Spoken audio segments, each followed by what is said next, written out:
Allen's Investigate, airing live on the United Public Radio Network, 105.3 FM in New Orleans.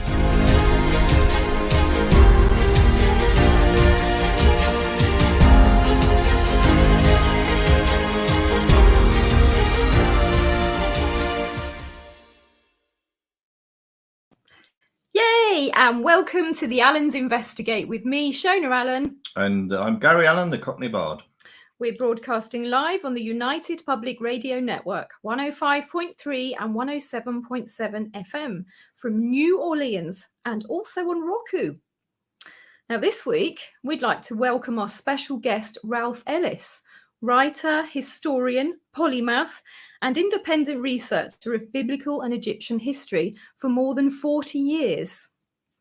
Being an independent and from a theological and educational establishment allows Ralph to tread where others do not dare. And it is through this independence that Ralph has discovered so many new biblical and historical truths, which he will be sharing with us on the show. Welcome, Ralph. Good to be with you. Thanks for inviting me on, Gary Pleasure. Shona. It's a pleasure. It's a great pleasure. Thank you. Well, I thought maybe we could start off, Ralph, if you don't mind, if you could tell us a bit about your background, because I believe you started out as a software engineer. Oh, I've done many things. I'm very much a polymath. No, I started off in surveying and mining. But then the bottom fell out of that market. So I went into computing. I became a computer analyst, and then I wasn't terribly happy with that. I went into aviation and I became a commercial pilot. So I've been an airline captain as well, and various other things. Wow. And I'm a climate scientist, but I don't mention that too often. No. Okay. Probably best not to. Now the thing is, Ralph, we're of no religious persuasion whatsoever, so we're very keen to hear your side of things. Yes, well, I'm not of any particular religious persuasion either. I gave up on religion when I was 7 years old, very quickly because we don't have enough time. But my parents told me that Father Christmas was a fake. Oh, really? I was fairly disgusted with that, and yeah, so I transferred that across to biblical history as well, very early on, from an age of 7.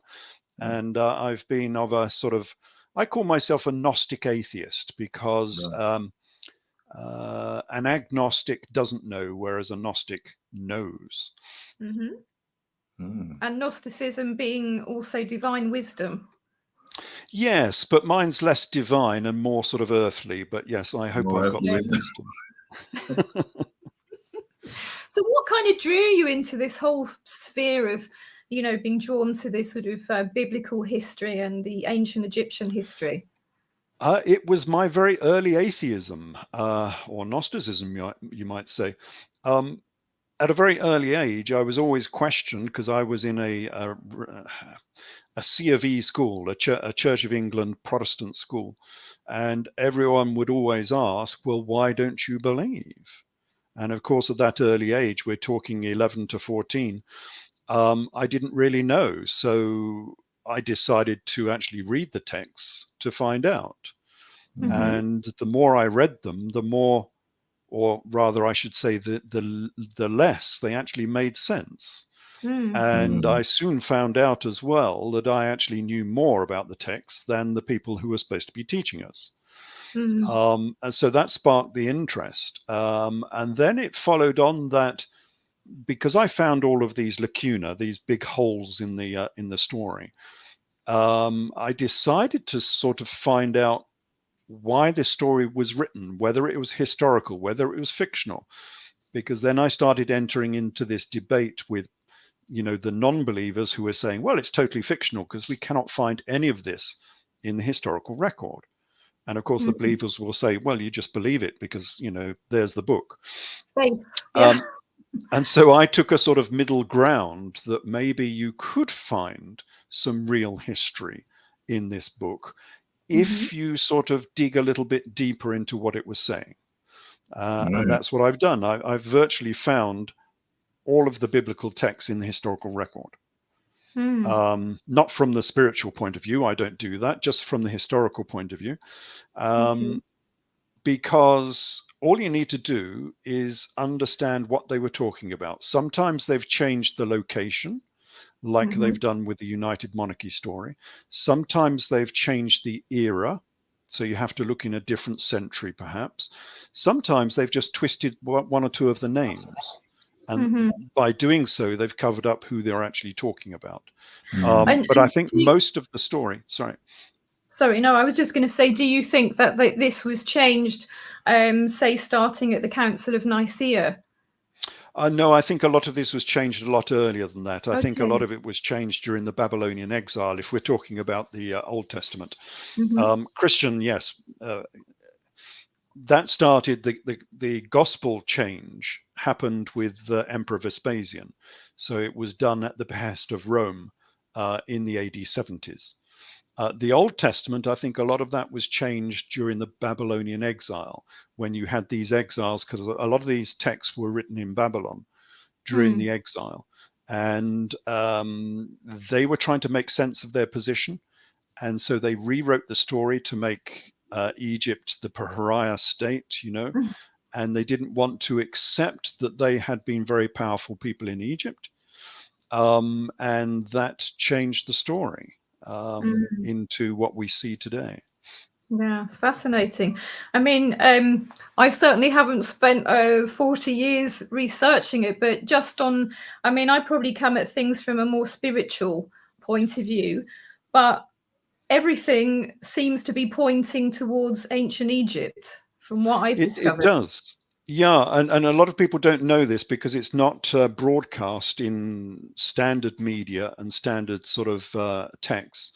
You have to dig very deep to find this, but a lot of this information comes straight out of Egypt. So the plot for Joseph, the Old Testament Joseph, that comes from the tale of two brothers, which is a very old Egyptian text. The Nile turning red comes from the destruction of mankind. The 10 Commandments is the judgment of the dead. Walking on water is the instruction of Ankesh and Shonk, I think it is. The Sermon on the Mount comes from the Maxims of Ani. These are all very old Egyptian texts. We actually have these texts. Psalm 104, the hymn to the Aten, which is, written by Akhenaten himself, is Psalm 104. 104, exactly. It's there. Some real massive similarities, and also the 42 precepts of Mat being the goddess of truth and wisdom and justice and order. The 10 Commandments are actually very similar to some of the precepts. Absolutely. That's the judgment of the dead. Yes, and of course the Proverbs 22 comes from the instructions of Amenemopet. And it has the same title. It's called the 30 chapters, both within the biblical text and also in the Egyptian. So, but I mean, yes, a lot of... Sorry. That's right. I was just going to say a lot of this does come out of Egypt. These are Egyptian texts. I mean, it's really exciting to me because, I mean, things like... You love Egypt, I do, ancient Egypt. And the things like Amen, the end of a prayer, Amen, I believe comes from Amun. And sometimes it was spelt that way. Yes. Also, absolutely. Of course, Horus, although they wouldn't have called him Horus at the time, but the rendering of Horus, the word, is quite interesting because an anagram of which is hours. And when you actually look into the character of Horus, there does bear some remarkable similarities when you look at Horus of the horizon, for example, or hours of the horizon. So it's really interesting. Yes, even the god name for the Israelite god is the Aten. Again, people won't know this so much, but the Israelite god has many names. He is Yahweh, of course. He is El Elohim, Shaddai, but he's also the Aden. And that is the god of Akhenaten, Pharaoh Akhenaten, whose name, the name of his god was either the Aten or the Ardon. And in fact, we get a slightly different twist on that because it was spelt with the reed glyph, and that's pronounced with an E more than an A. So we normally say the Arten, but it was actually the Eton or the Eden. And therefore we're going back into the Genesis story, of course. Interesting. I wonder if they named Eton College after that then. Yeah, I did look into that because it, yes, I couldn't find any links, but yes, if anyone wants to go and find some links, it could be interesting. Let us know on the show if you do find anything, anybody out there. Ralph, as your research caused you any significant issues? Not greatly, although I do get a lot of opposition, and normally that's just online abuse and things of that nature. More often than not, can I say, from historians more than. Oh, Ralph's gone. We Ralph's appeared. gone. He's magically. Welcome back, Ralph. Yes, I suddenly disappeared for some reason. What is this sorcery going on? Oh. So, last year I did get 8 punctures on my car, and I had a bucket of maggots poured through my letterbox. So, there is some opposition. It's really sad because, I mean, surely that should be everyone's goal to find the truth, whether you like it or you don't like it. I mean, you have to find the truth, surely. Yeah, but a lot of people don't want their truth being distorted. No. I'm in a strange position, and I put people in a strange position as well, because I'm saying your book is true. Right. The trouble is, it's not quite as you would expect it to be. So, the Israelite shepherds were not poor shepherds. They were shepherd kings. They were the Hyksos, the Hyksos pharaohs of Egypt.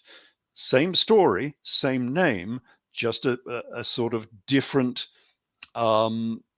profile, you might say, a different status to the people that they are believing in.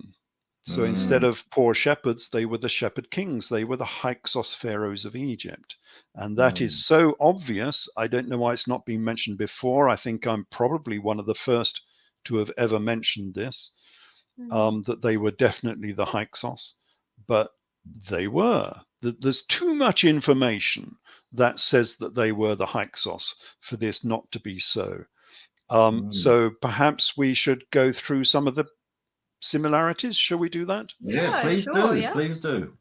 Yeah, so this is one of the first things I started in 1996, I think it was, with my Jesus Last of the Pharaohs.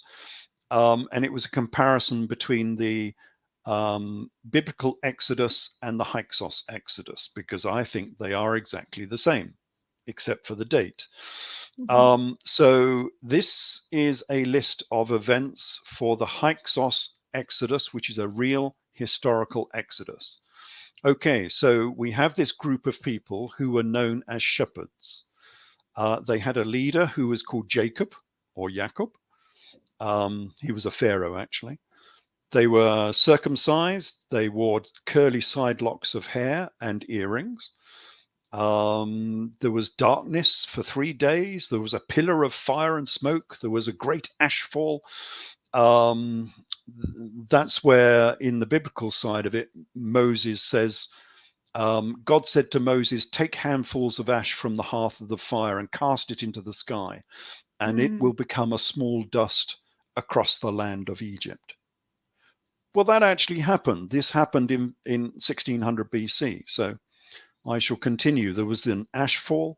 The waters were parted, the parting of the waters. The air was too thick to breathe. There was a war between these people, the shepherds and the Egyptians. There was an exodus, a great exodus, like 350,000 people or something. And they set off from Pi-Ramesses and they went to Jerusalem. And en route, they destroyed Jericho.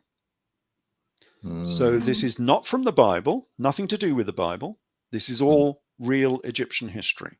This is the history of the Hyksos Exodus out of Egypt. The Americans tend to call them the Hyksos, but you can pronounce it either way. So you can see the similarities between the two. They are almost identical. I mean, it was the Hyksos who destroyed Jericho. The walls came tumbling down. The waters being parted. Well, that's a fantastical tale from the Old Testament, but it was true because it happened in 1600 BC. Yeah. It was a tsunami. And the waters were parted, as we know.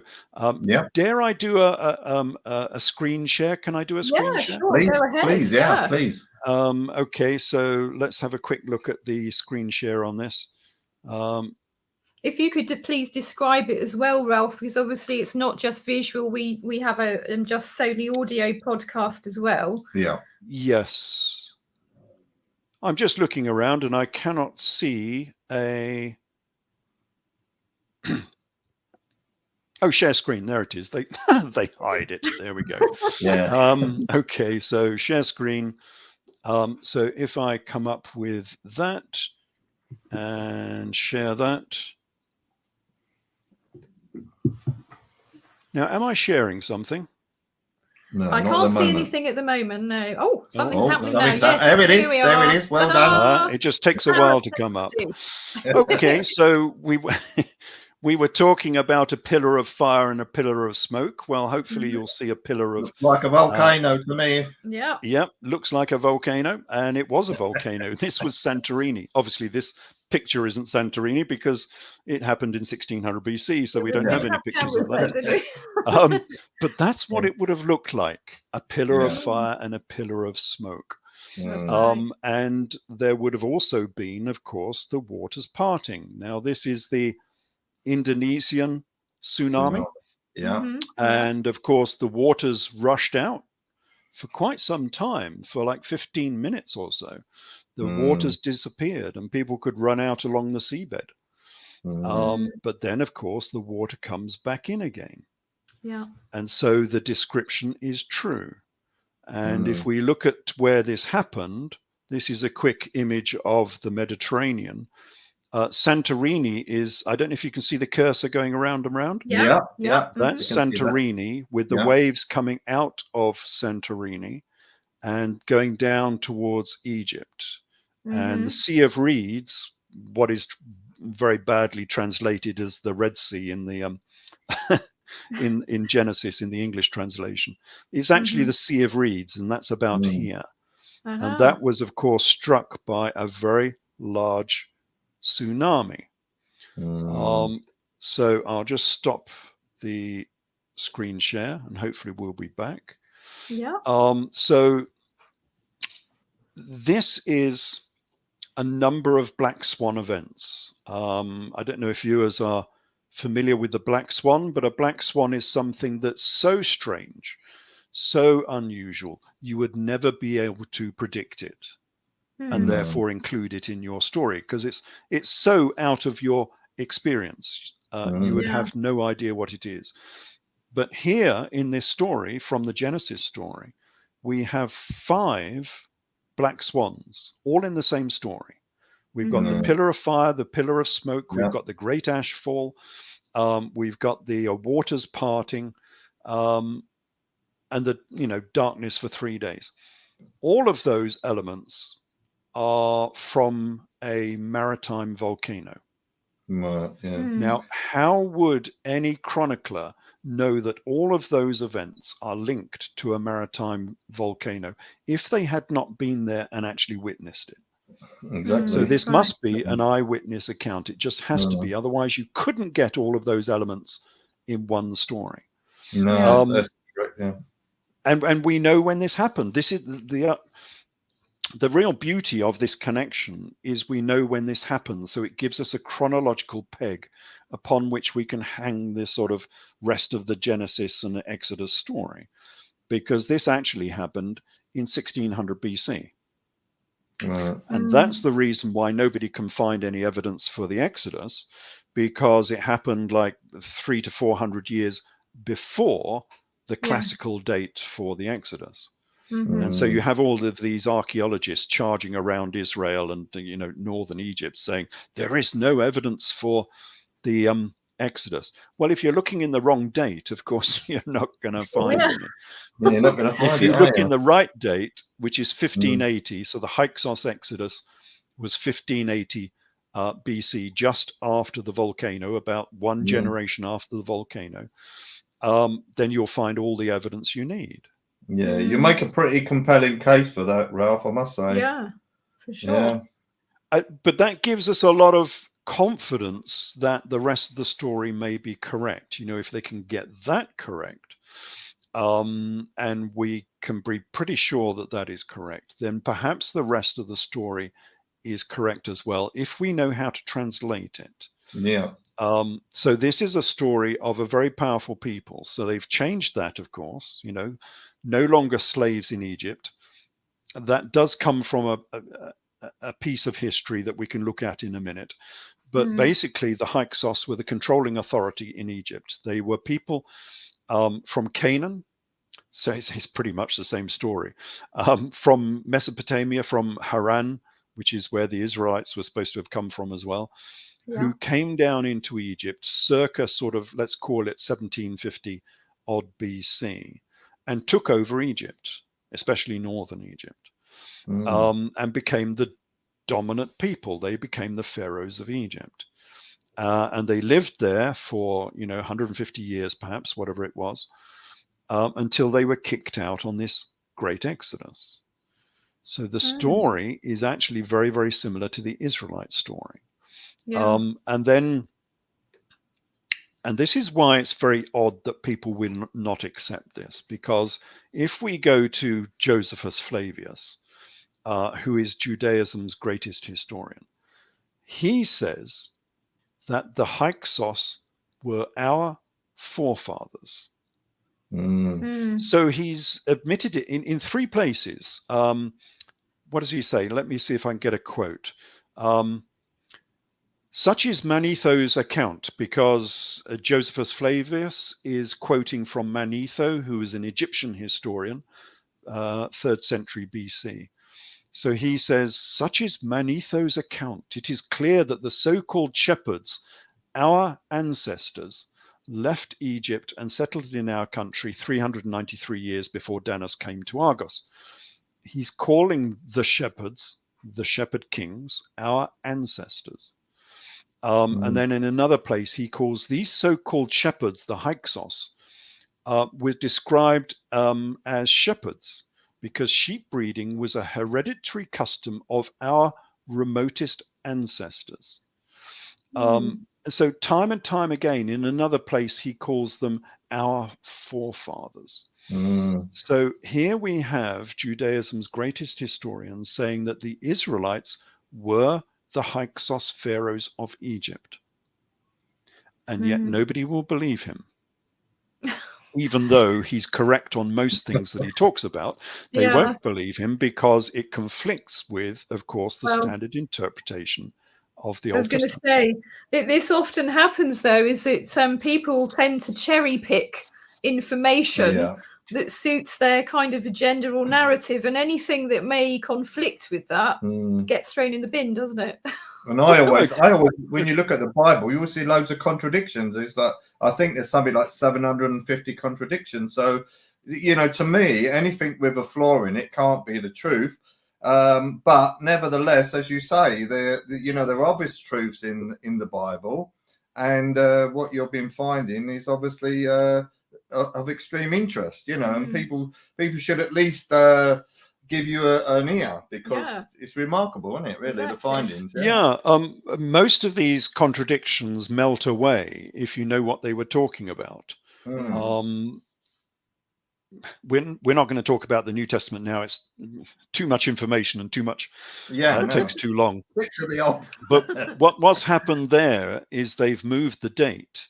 So it didn't happen in the AD 20s, AD 30. It happened in the AD 60s, AD 70. So they've moved the date by 40 years. And because they've done so, you cannot find any of the information. If you look into the right era, you will find all the information. Very much the same as they've done with the Old Testament here, where they've changed the date by 400 years, and that's why people can't find it. But if we understand what this story was talking about, and we understand what the shepherd kings were, and what it meant, then we can decipher a lot of the rest of the text. Now, the shepherd kings were known as the shepherds because this was the great month of Aries. Will your viewers be conversant with precession of the equinox? I would think so. Most of them, yes.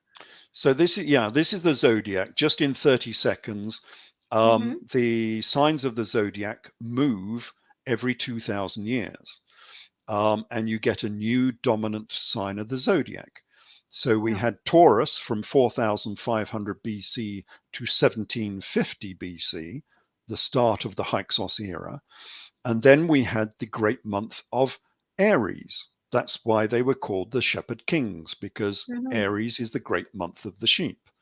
Yes. And that ran all the way from 1750 BC to the turn of the first millennium, AD 10, something like that, when the great month of Aries turned into the great month of Pisces. And that's why Jesus was born as a Lamb of God, but became a fisher of men. Yes. He went from Aries to Right. Pisces. Yeah. This is all to do with the zodiac. The astrological symbols. Yeah. Well, I mean, all if you sort of people actually look into it, all major religions and cultures basically have a connection with the stars and the movement of the planets and astrology. Yes. They're fundamental really to everything. And if you look, for example, at ancient Egypt, you can tell by the Dendera temple, for as just one example. If you go to ancient Armenia, there's lots and lots of cave paintings, petroglyphs, which again are of an astronomical nature. So, and it was fundamentally important because it's basing things like survival, because you have to know about the changes in the seasons, what kind of weather, etc., in order to be able to grow food, which is fundamental, really, isn't it? Yes, and if I just very quickly share screen again, we can see this for people who don't know the Dendera zodiac. So if we just drop down to this one, you should see a zodiac, if that's coming up. In a minute. It takes a while to go through. I don't know. It's a bit slow, isn't it? There we are. There we go. There we are. So this is the Dendera zodiac. So this actually is not too early. This is Ptolemaic. So this is about 3rd century BC from Egypt. And it's a standard zodiac, the same as we will have today. The interesting thing I like on this one is you see the central character here. This is the Great Bear, what we call the Great Bear. But in Egypt, it was the Great Hippo, hippopotamus. Presumably, when these things went north, nobody knew what a hippopotamus was, so they said it was a bear. So there you go. It's a bear without hair. Yes. This one's got a wig on. I don't know why. This is an interesting sort of hippo. But just going up into sort of 1st century time, this is a Jewish zodiac, because people won't know that the primary symbol of Judaism was the zodiac. So in Israel and Jordan, there are, I think they've discovered 8 now, ancient synagogues with a zodiac on the floor. And these are large zodiacs. These are like 4 meters, 5 meters across. Very big. Yeah. And this one is on the Sea of Galilee. And it's 1st century. We know that because the head of Helios is pointing at the join between Aries and Pisces. We were talking about Jesus being a Lamb of God that went to be a fisher of men. So it's the same era. A bit incongruous that a Jewish synagogue would have Helios in the center, which is interesting. Yes. This was very heretical, because we have a comment from Josephus Flavius that says that he himself, Josephus Flavius, was sent to destroy this zodiac on the Sea of Galilee in AD 66 or 68, something like that. 66.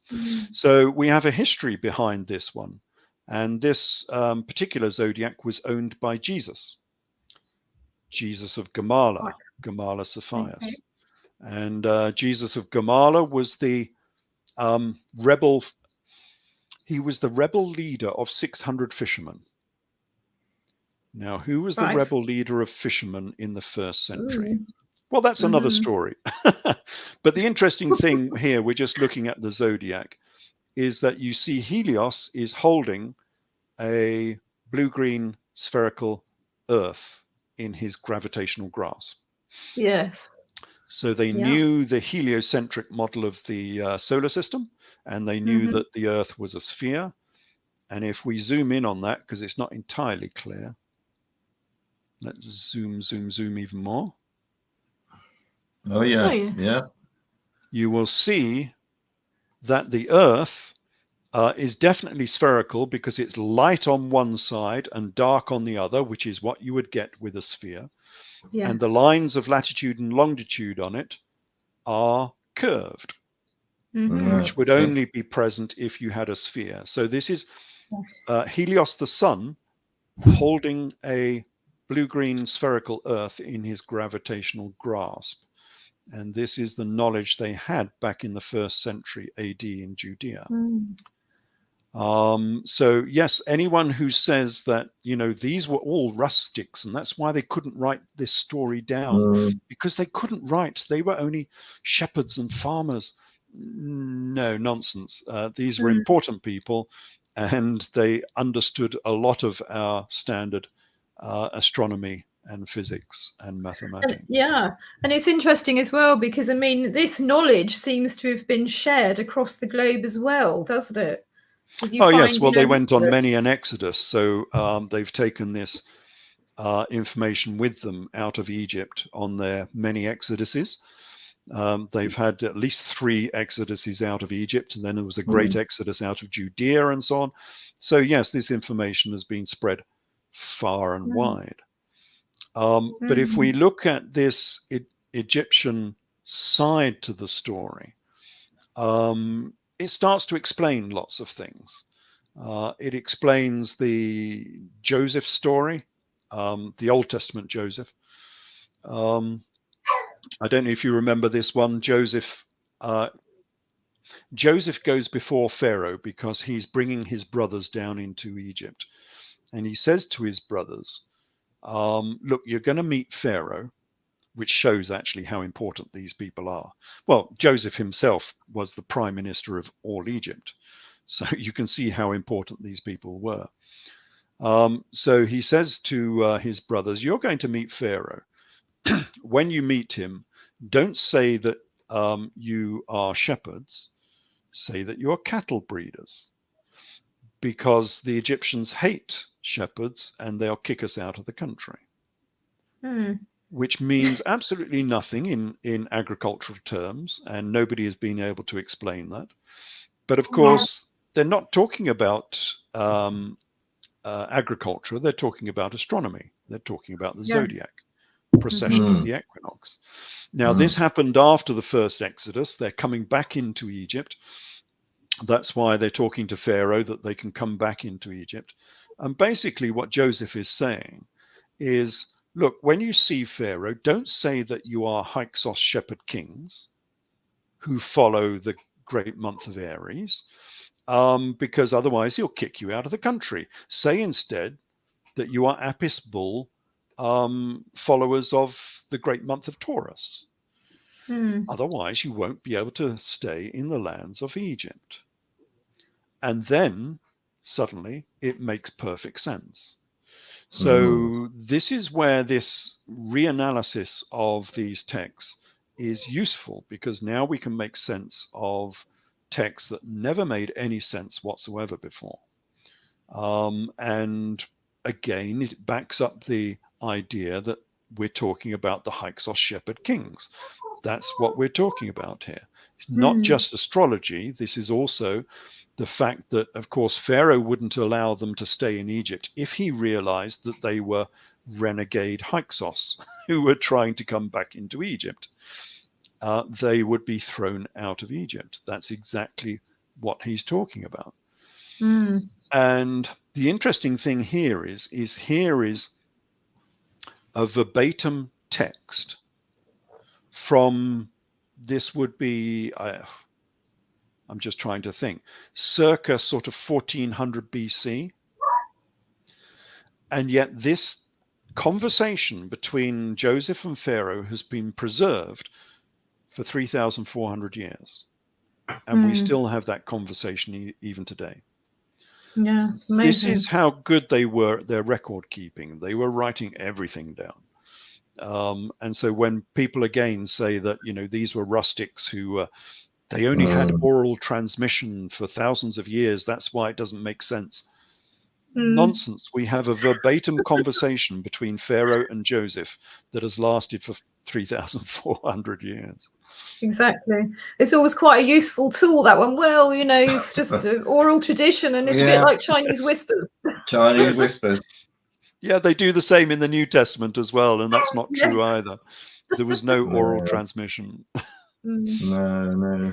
But it makes a lot of sense, though, doesn't it? Because I've seen this debate for many years about the Exodus, and you've got one camp saying, "Oh, yes, it definitely existed, and you have to accept, what it says in the Bible about it." And then you've got the other camp on the other side that says, "Well, there's no evidence because the Egyptians were brilliant at. They even sort of wrote down bird migrations and things. So why on earth wouldn't they have, mentioned about, the Israelites going out of Egypt?" But of course, what you're saying makes much more sense, doesn't it?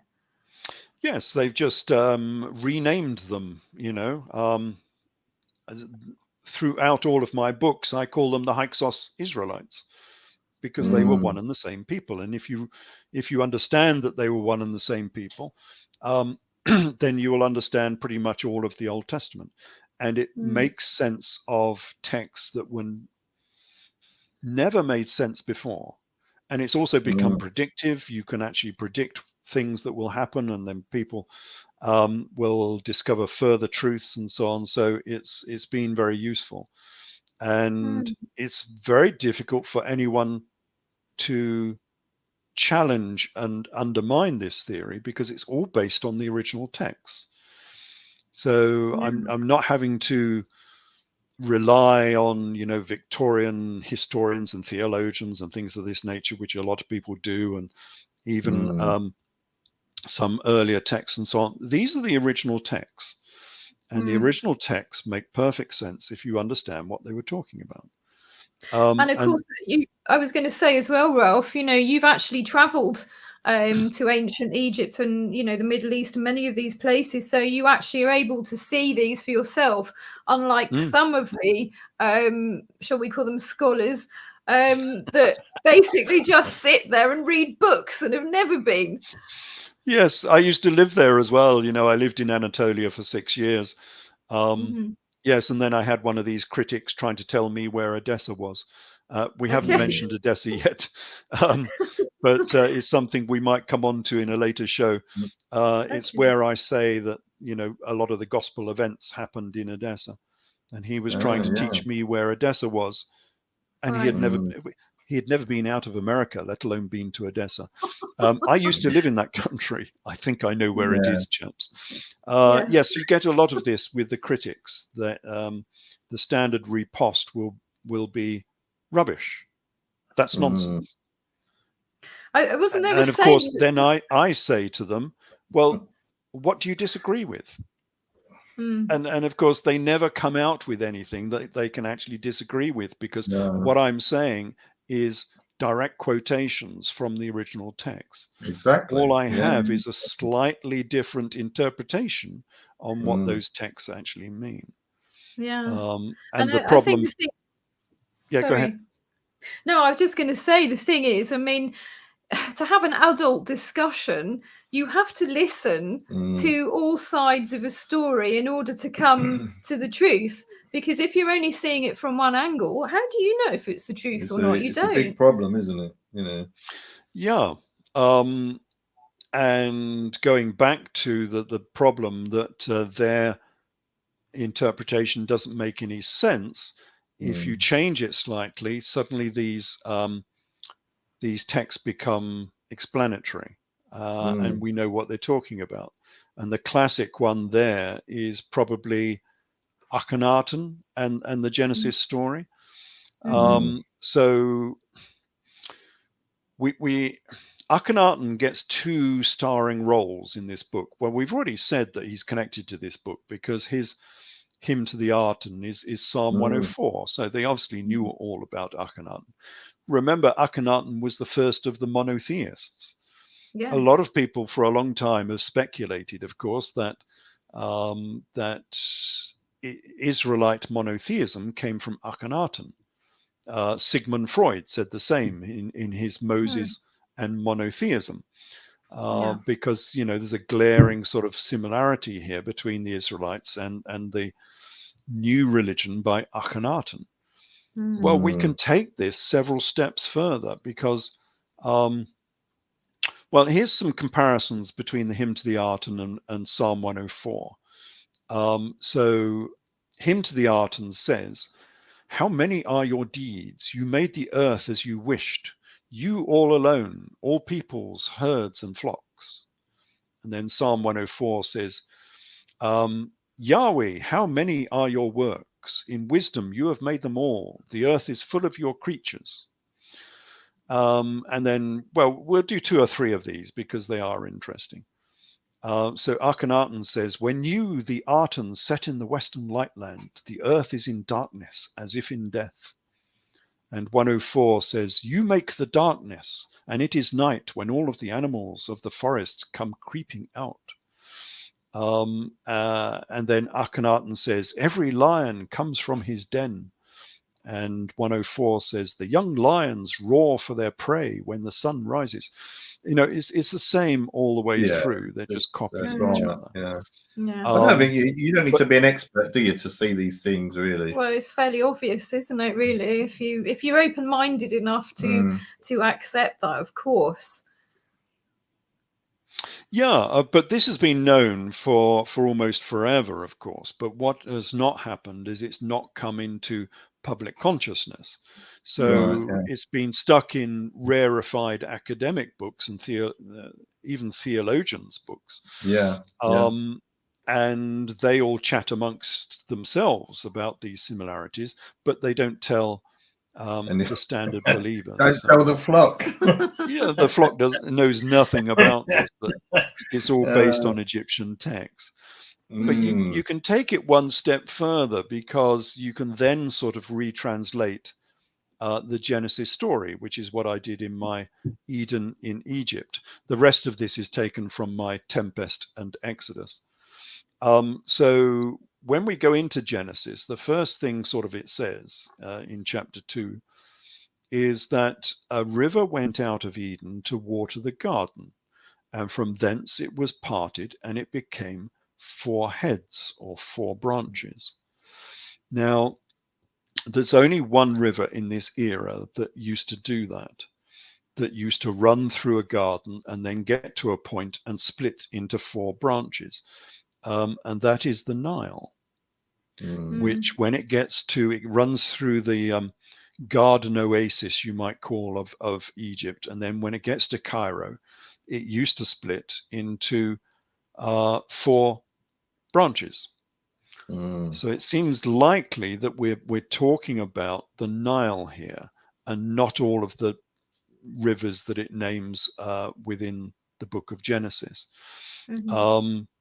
So what does it say for the Bible says that the Sion, the Gihon, the Kikadel, and the Parath, whereas the original ones were the Pelusic, the Saltic, the Rosetta, and the Canopic branches of the Nile as it goes through the Nile Delta. So we've got an inkling here that we might be talking about Egypt. And if you're talking about Eden in Egypt, then perhaps we're talking about the garden of the Eton or the Aten, which is the god of Akhenaten. Remember, the Aten is actually normally pronounced as the Eton more than the Aton. That's how it's spelled.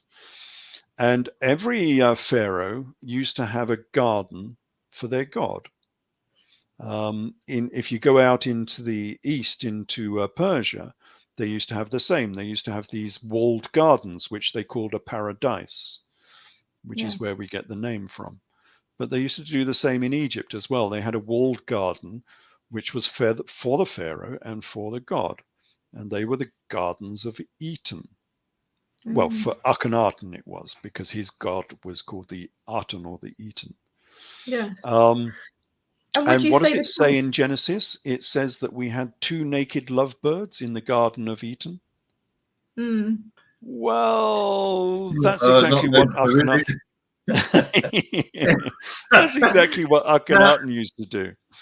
I was going to say as well, so the concept of the Aten, would you say it was kind of like the sun god to Akhenaten? Yes. So I was just trying to share again. Are we sharing? I can't see any. Oh, Yeah, yes, I think something's happening. Yeah, we are. Yeah. It takes a while. I don't know why it does that. Yeah. Delay, I all think. very strange.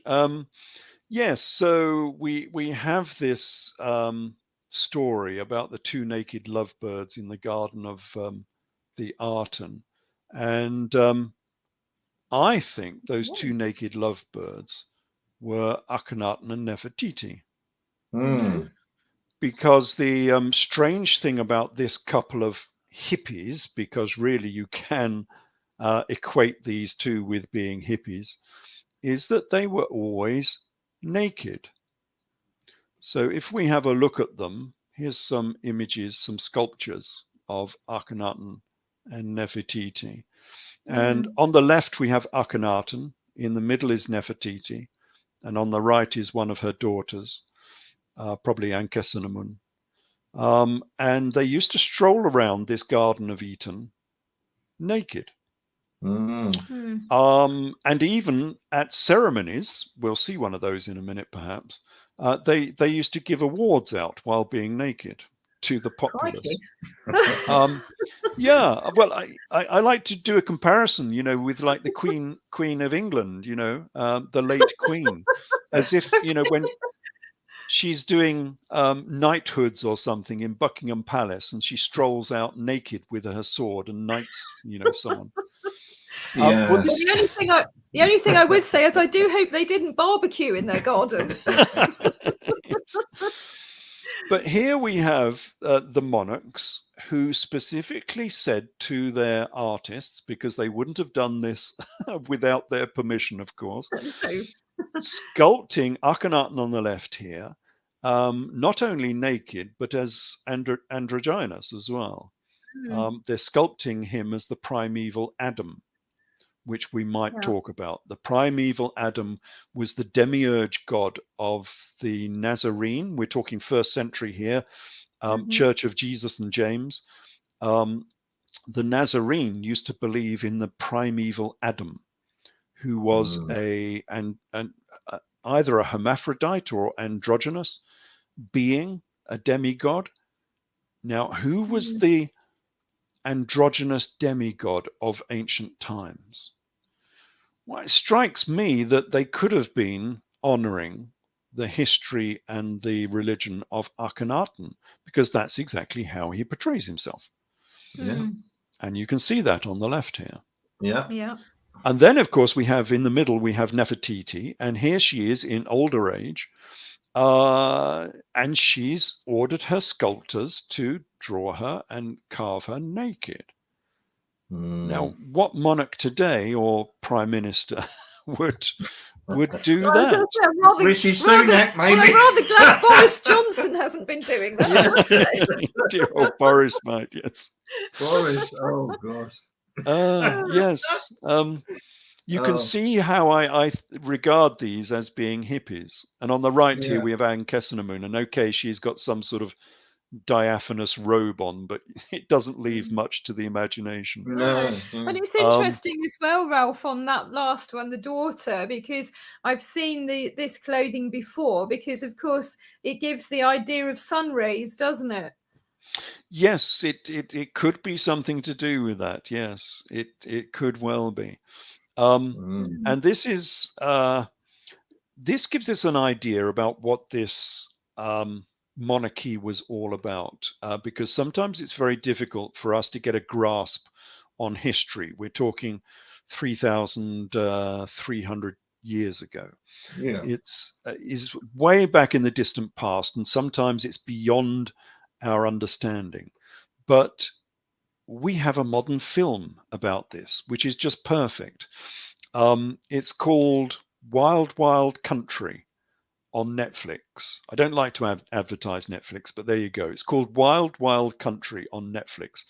And it's about this Indian guru from the Rajneesh, I think they called them, the community, who was a charismatic leader, just like Akhenaten, and set up this commune in India.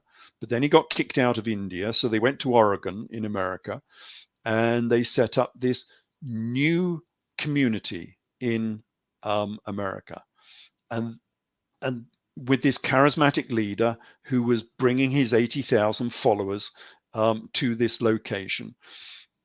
It's exactly what Akhenaten did. So Akhenaten was banished by his father. His father was still alive. His father was Amenhotep III. This would have been 1330-ish BC. And he was banished to the middle of Egypt, to the east bank, to the quarries on the east bank of the Nile, as Manetho calls them, where he set up his commune, exactly the same as the Rajneesh community did.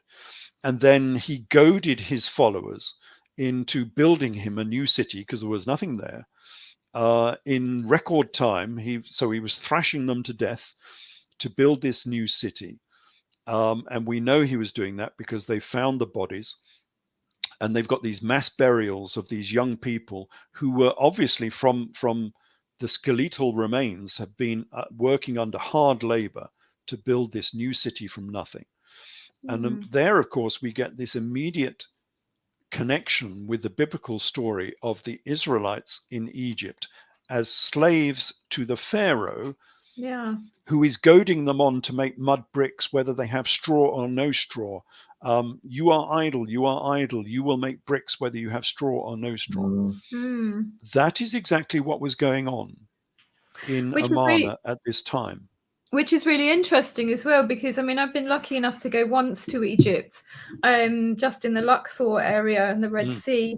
And I remember going round the tombs of the builders, and actually those builders were really revered and respected. I mean, they had sort of beautiful wall murals and things around them as well. So those particular builders were definitely respected. So it's interesting to see the two sort of contrast. Yes. This was the difference with Akhenaten and his religious fervor. He wanted his city building and his palace and his temples in record time because he wanted somewhere to live. And so he was goading on his followers to do this and thrashing them to death. But that's exactly what the Rajneesh community did as well, because they went to Oregon, they had nothing there. They had to build a town from nothing. And so they all set to it with religious fervor, building this town, building this community. It's exactly what Akhenaten did. But then later on, there was some dissension in the ranks, you might say. And his free love community, the Rajneesh free love community, turned into a police state with armed police officers on every corner. And later on, things got worse and worse and worse, and he poisoned the local town of, locals. He actually tried to poison them all. And then it all sort of broke up and into internal sort of factional infighting. And they all went on a big exodus. They were actually thrown out. That's exactly what happened to Akhenaten. Exactly the same happened. They had initially all of this religious fervor for this new god, destroying all of the old gods. But it only took 20 years and the whole thing fell apart. And he was, Akhenaten and Nefertiti and all of the people of Amarna were thrown out of that region on an exodus. It's exactly the same story. So we can understand exactly what happened all that time ago. If you watch the story for, Wild Wild Country And just imagine that this leader is Akhenaten. Mm. That's exactly what happened. So Interesting. history does indeed repeat itself. Yeah. But So you we can also essentially- get...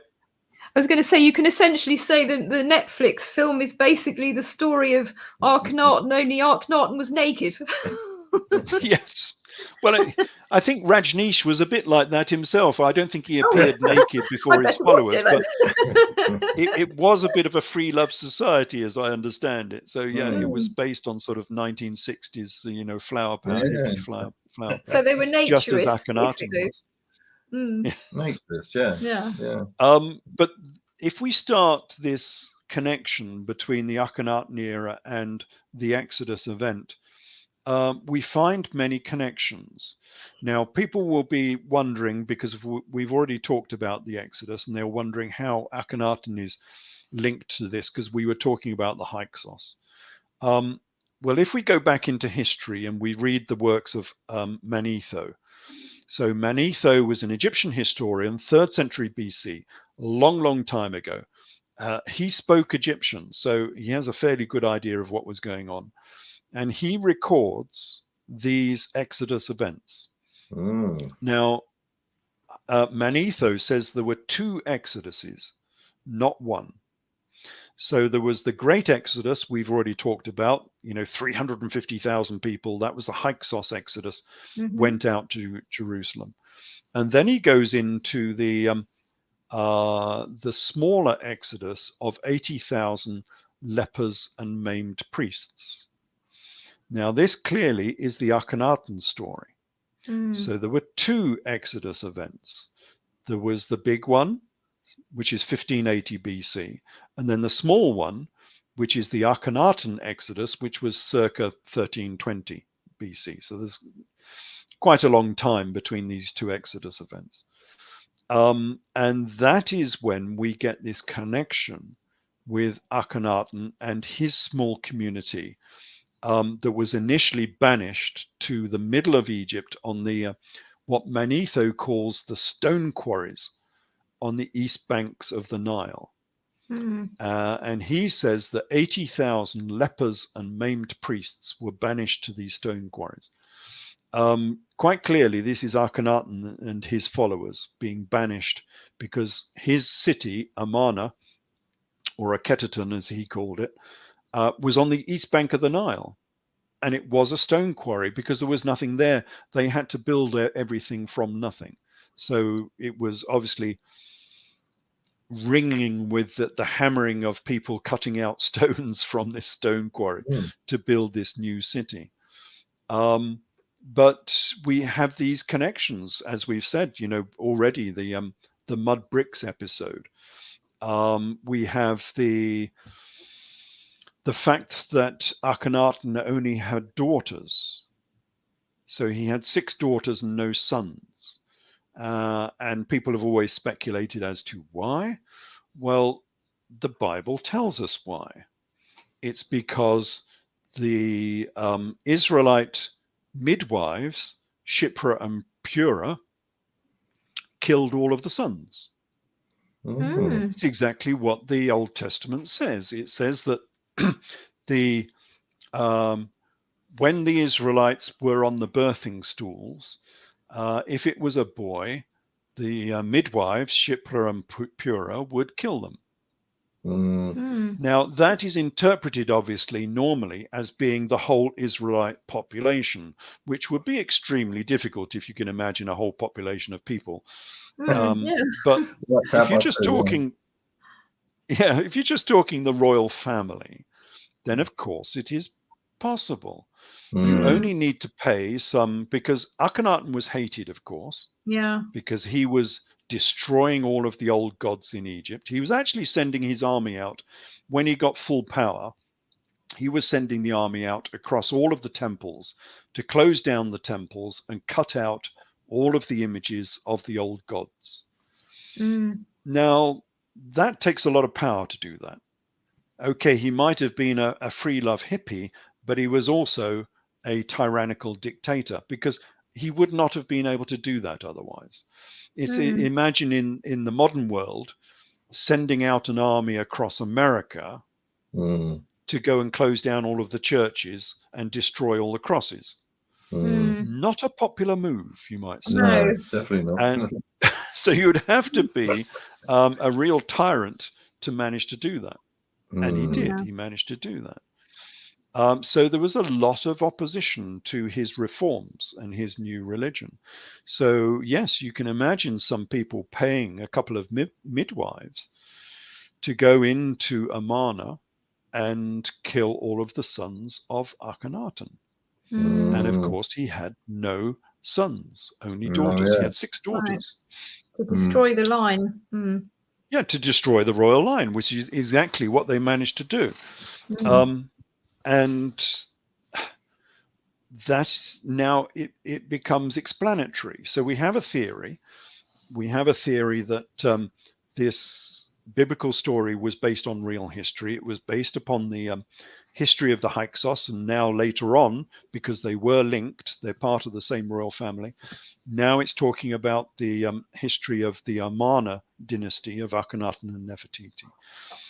And now it's becoming predictive. It's explaining things within the Old Testament which were never explained before, completely inexplicable. Now they sort of beginning to make sense, but only if you are willing to understand that these characters from history were all rather important people, not just mere shepherds. But we're coming on to this era when they're sort of admitting that they were important people. So we have Joseph and Moses. Joseph was the prime minister of all Egypt, who took a 20% tax on all of the produce of Egypt. So he was the richest man in the world. Yeah. They don't make a big thing about that, but that's exactly what it says in the Old Testament. And then we have Moses, who was the chief army commander of the Egyptian army. Now, that's alluded to in the Old Testament, but we get a much better version of this from Josephus Flavius, because Josephus Flavius wrote his own Old Testament. It's called the Antiquities of the Jews. Yes. And his Old Testament is older than anything we have, because he took his data, his information from the scroll that came out of the Temple of Jerusalem in AD 70. And that scroll was supposed to be 600 years old. So this is a scroll from 6th century BC. And that's where he took his information from. So he has much better sources than we have today. And he says that Moses was the chief army commander of the Egyptian army, who fought a battle against the Nubians down in the south. And he defeated the Nubians, and he married the Nubian queen, who was called Tharbis. So we have much more detail in the sort of Josephus version. So here we have an army commander and his brother Aaron. So the 2 characters in this Exodus story, the second Exodus, were Aaron and Moses, the 2 brothers.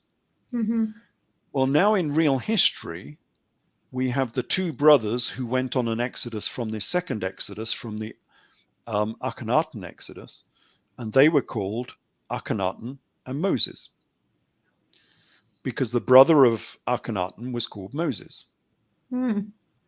Just Moses.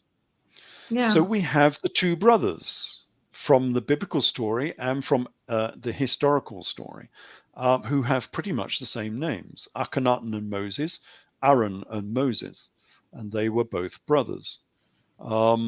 And they went on an exodus because Akhenaten and Nefertiti were kicked out of the country, basically. You'll find a lot of people will say that they died, but there's no evidence that they died in Egypt. So they had this separate city. Nothing has been found to date, I believe, has it? No, nothing conclusive has been found of these royal couples. So they had their city in Amarna in Middle Egypt. They had tombs made there, but they were never finished. They have no magic bricks, and so they were never used. There is no real evidence that they were buried down in Thebes, in the Valley of the Kings. I don't believe that Akhenaten is KV 55. And I don't think Nefertiti is the younger lady in the tomb of KV 35, I think it is. I was going to say, I mean, looking at it from a point of view, from the Egyptians' point of view, I mean, these people were heretical. And if they were hated, they're certainly not going to be given the reverence of being buried with the other pharaohs, are they? Yeah, absolutely. Tutankhamun got there because he was persuaded to go back to the old gods. Yeah. And so he was sort of acceptable. The younger lady, so we get Amenhotep III, who was the father of Akhenaten, and his wife, Tuyu. They are in KV 55, I think it is. And in an annex, there is the older lady, the younger lady, and a young boy. And yes, of course, these were hated people. The younger lady had her face chopped off. So she's got a big axe cut right across her face. But I don't think that was, some people have been saying that's Nefertiti. I think that particular lady is too young. We have imagery. We've already seen the imagery of Nefertiti as being a middle-aged lady. I don't think that can be Nefertiti. No. And Manetho says they went on an exodus. And it's quite clear that he's talking about the Amarna dynasty here. He doesn't actually name them per se, because these were the heretic pharaoh and the heretic queen. So you weren't allowed to mention their names. But it's quite clear that he's talking about them. And they were sent off on an exodus. Well, if we're going back into the Genesis story and the Garden of the Arten, not the Eden, the Garden of the Eten, which was the garden of Pharaoh Akhenaten or Akhenaten, they were sent on an exodus. That's what it says in Genesis, that they were thrown out of the Garden of Eden. Well, that's exactly what happened to Akhenaten and Nefertiti. They were thrown out. And we have this story that they were thrown out. So they would have gone up north. Manetho says this, that they were exiled and they went up north to Avaris. Avaris is Pi-Ramesses. It's the same city, where they had various battles with the Egyptians and so on. And they were helped by people who came down from Jerusalem to help them. They would have been the ex-Hyksos from 400 years previously. And then we have a different story from Scottish history. It's amazing where you can pick up this history sometimes. If you for sure. Scottish history has the history of the Scots. This comes from Walter Burr. This is 14th century Scotland, and from 6th century in Ireland in the Lebor Gabala. And they record the history of the Scottish people. And they say that the Scots came from Egypt. Interesting. This comes from Scotty Chronicon. Now, that history from Scotland seems to have a lot of history in it. And it's all to do with the biblical story, the Exodus, and Manetho. They've obviously got a copy of Manetho because they record the same work as Josephus Flavius does. It's a copy of Manetho.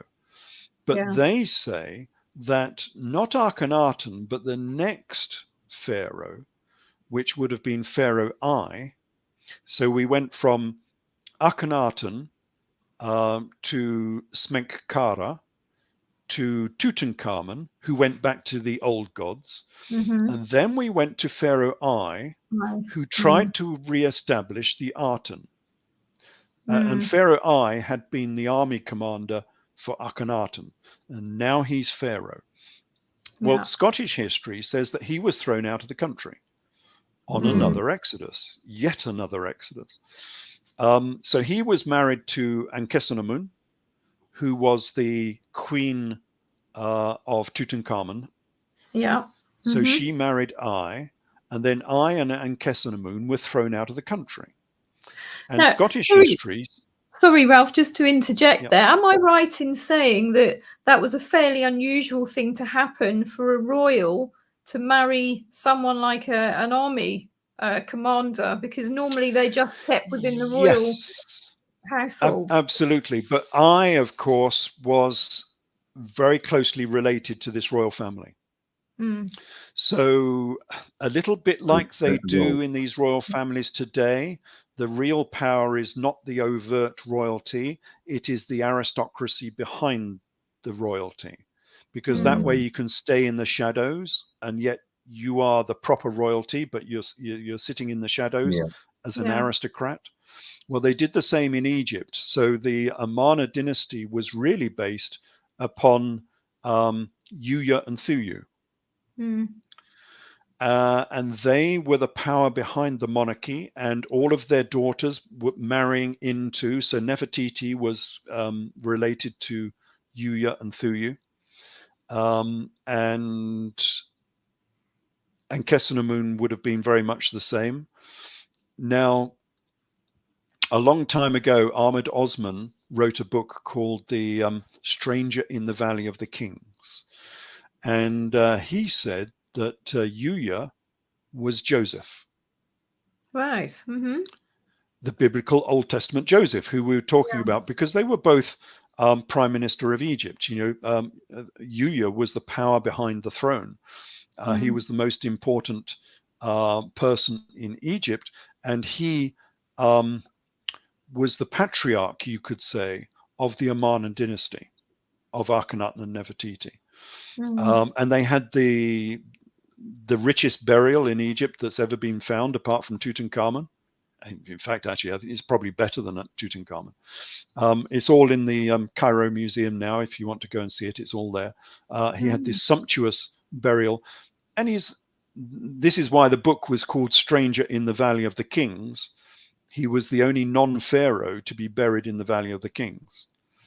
So that's how important this guy was. Interesting, isn't and it? they were both ginger, of course. I sort of have been following this ginger monarchy, and ginger mummy as that's well. really interesting. It's very interesting, isn't it? Yeah, because they're both ginger haired.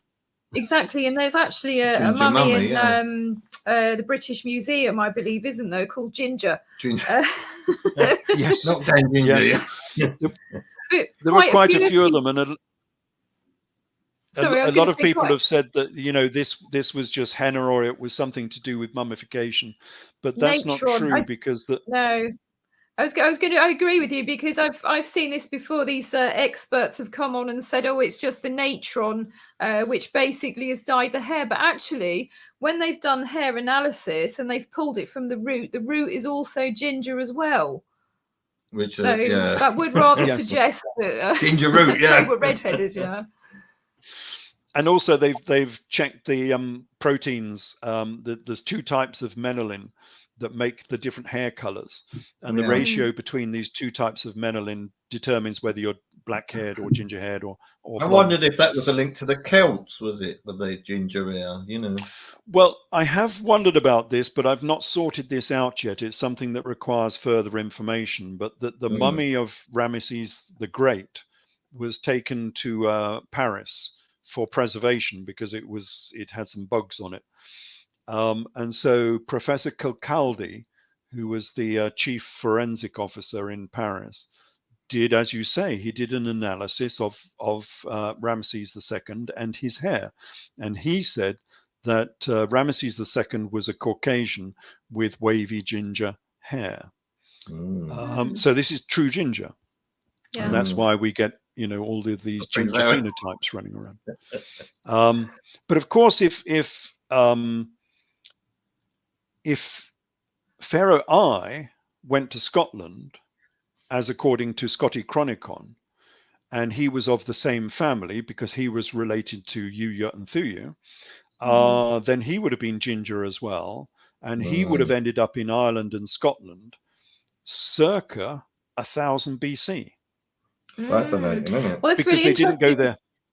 Yeah, I was going to just say that my family came over from Ireland, and I remember my dad sort of talking to me a little bit about this Egyptian princess that visited Ireland, and I do believe that there's actual a mound, isn't there, or something? I haven't looked too deeply into this.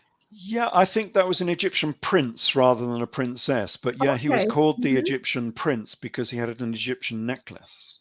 Mm. And of course, that was very unusual. We're talking Bronze Age. We're going back a long time here. And Wow. yet Yeah. this person in Ireland, I think he was buried in Tara, Mm. but he wasn't the primary burial. He was a secondary burial in Tara. And he had an Egyptian necklace on, which was unusual. And there's been quite a few of these anomalies from Ireland.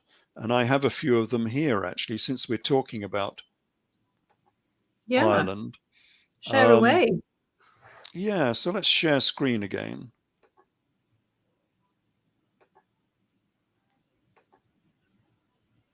So Any that moment should now. come up in a minute. It seems to take a while to do so, but you should see Akhenaten again in a minute. Okay. Not sure why it's being quite slow, isn't it, today? Yeah, it's being very slow. Perhaps it's saying, no, I've had enough now. I'm not going to show any more pictures. We're naughty boy. I'm a very naughty boy. Yeah, let's stop that screen and do it again. So I'll stop that and I'll try and do it again. So share screen to share. And that's what I want to share. And I want to share that. And I'm going to share it. Oh. It's not coming up, is it? Is that up now? No. No. Well, maybe you can describe it, Ralph, for us. Yes, I'll have to. If it's not going to come up, let me just check. I've got everything else is working. Yeah, that seems to be. This is technology strange. for you, isn't it? Anyway, yes, apart from the Egyptian necklace, there was the Egyptian talks, or well, I suppose you could call it a necklace, but it's not what you would think of as a necklace. It's more like a collar, a big golden collar. And do you think perhaps that's what sort of influenced the Celtic talks that we've seen in the museums as well? Yes, that's exactly what I'm talking about, because we have these big golden talks. If you've been to Ireland and the Dublin Museum, you'll see them there. Yeah, they were quite prevalent in many Celtic lands, but there was a specific type in Ireland which was of solid gold, and it was quite large and fat, and obviously very, very expensive because it was made of solid gold. And nobody can really decide where they came from, because Ireland wasn't rich enough to have such expensive items, and yet they managed to somehow. Well, the other place that we get these talks is is that? There we are. Something come up.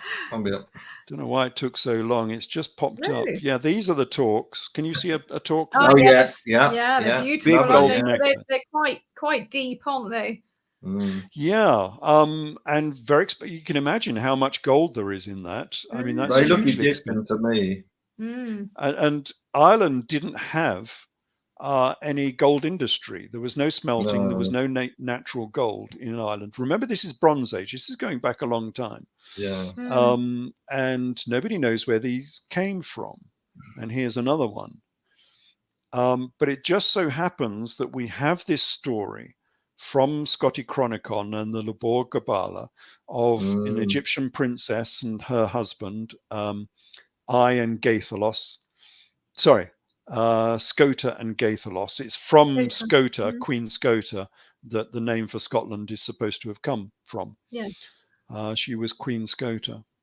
But she was something to do with the Amarna dynasty. I've traced her back. It's quite obvious because they use the king list of Manetho, and it's quite obvious that this was and Kessenamun from the Amarna dynasty.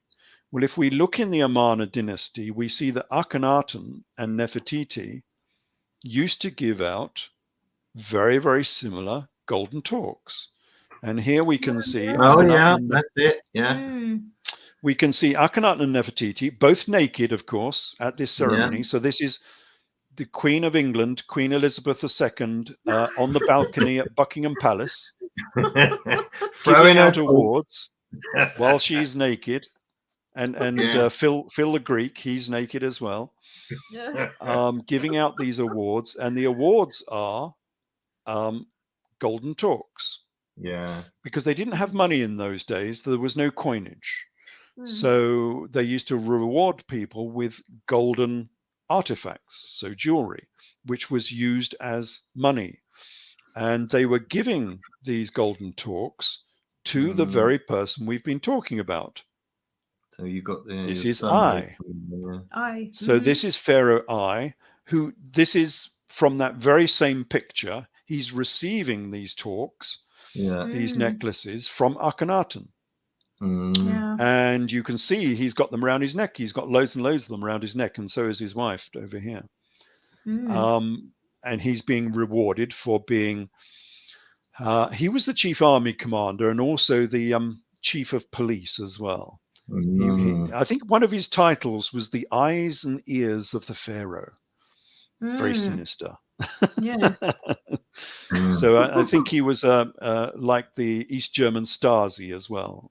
Yeah. So you can clearly see that, Ralph, can't you? Can, yes. Yeah, you can clearly see that. So another method of these golden talks arriving in Ireland is if they were taken there on this exodus by this Egyptian royal couple, the Queen and the King. And that's how they arrived in Ireland. So it's an alternate explanation, which has a lot to back it up, I would say. It does, absolutely. Yeah, I don't think you can doubt that. You know, you can't doubt the link there between Scotland, Ireland, and Egypt. You can't. Yeah. You know, and there was quite a lot of other things that I found between the two as well. We can talk about this later, or perhaps I don't know if we've got time. Right, we're at 1:22 at the moment, so we've got 8 minutes left. Right, so yes, we can't go into it. But anyway, I found quite a lot of part two. Yes, we'll have to do a part two. Yes, I found quite a lot of similarities between Egypt and Ireland, so that's worth talking about. Oh, absolutely.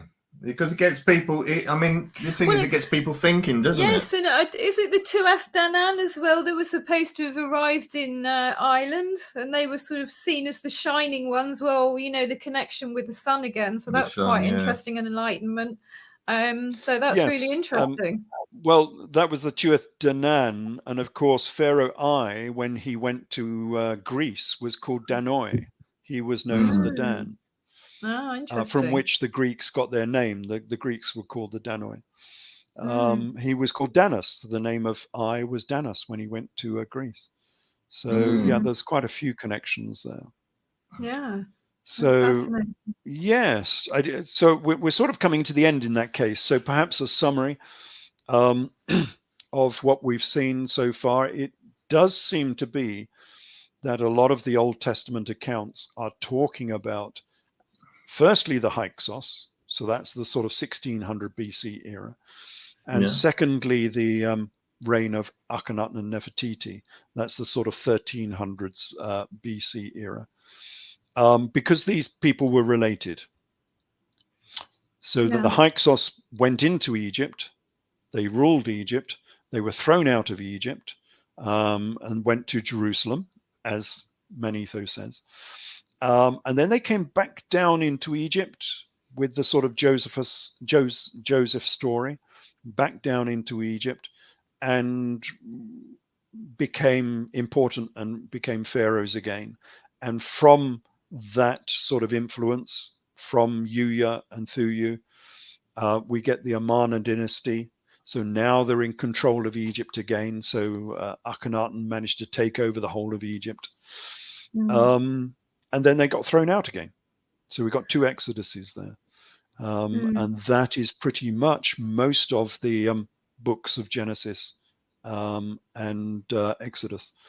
And that story has been preserved.